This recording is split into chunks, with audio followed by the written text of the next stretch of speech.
ఫస్ట్గా మన ఛానల్ ఎవరైనా చూస్తున్నట్టయితే సబ్స్క్రైబ్ చేసుకోండి. ఇప్పుడు నెత్తల్ కర్రీ ఎలా చేయాలో మనం చూద్దాం. ఫస్ట్ దాన్ని క్లీన్గా నీట్గా వాష్ చేసుకుని పెట్టుకోవాలి. దాని తర్వాత ఆయిల్ వేసి ఆనియన్ పేస్ట్ వేయాలి. అది కొంచెం గోల్డెన్ బ్రౌన్ కలర్లో రావాలి. ఆనియన్ పేస్ట్ అనేది కచ్చాపచ్చాగా దంచుకొని వేసుకోవాలి.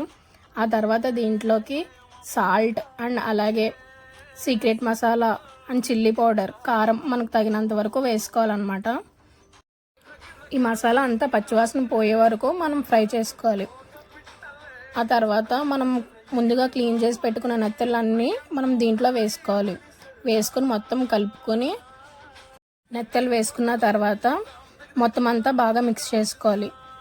మిక్స్ చేసుకొని మనం దీంట్లో తగినంత వరకు మనం వాటర్ వేసుకోవాలి.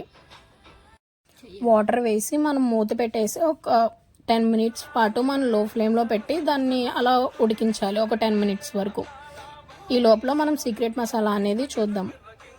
దీంట్లోకి ధనియాలు, గసగసాలు ఇంకా జీలకర్ర వేసుకుని మనం మిక్సీ చేసుకుని పేస్ట్ కింద చేసుకోవాలి. ఈ పేస్ట్ మనకు 1 వీక్ వరకు మనకు స్టోర్ ఉంటుంది. ఏ నాన్ వెజ్ మసాలాలో కన్నా ఈ మసాలా అనేది చాలా టేస్ట్ని ఇస్తుంది. ఆ తర్వాత ఒక 10 మినిట్స్ తర్వాత చూస్తే ఇలా ఆయిల్ అనేది పైకి వస్తుంది. అంటే మన కర్రీ అనేది ప్రిపేర్ అయిపోయినట్టే. ఒకసారి ఇలా ట్రై చేయండి, చాలా బాగుంటుంది. మీకు గనక నచ్చితే మన ఛానల్ని సబ్స్క్రైబ్ చేసుకోండి.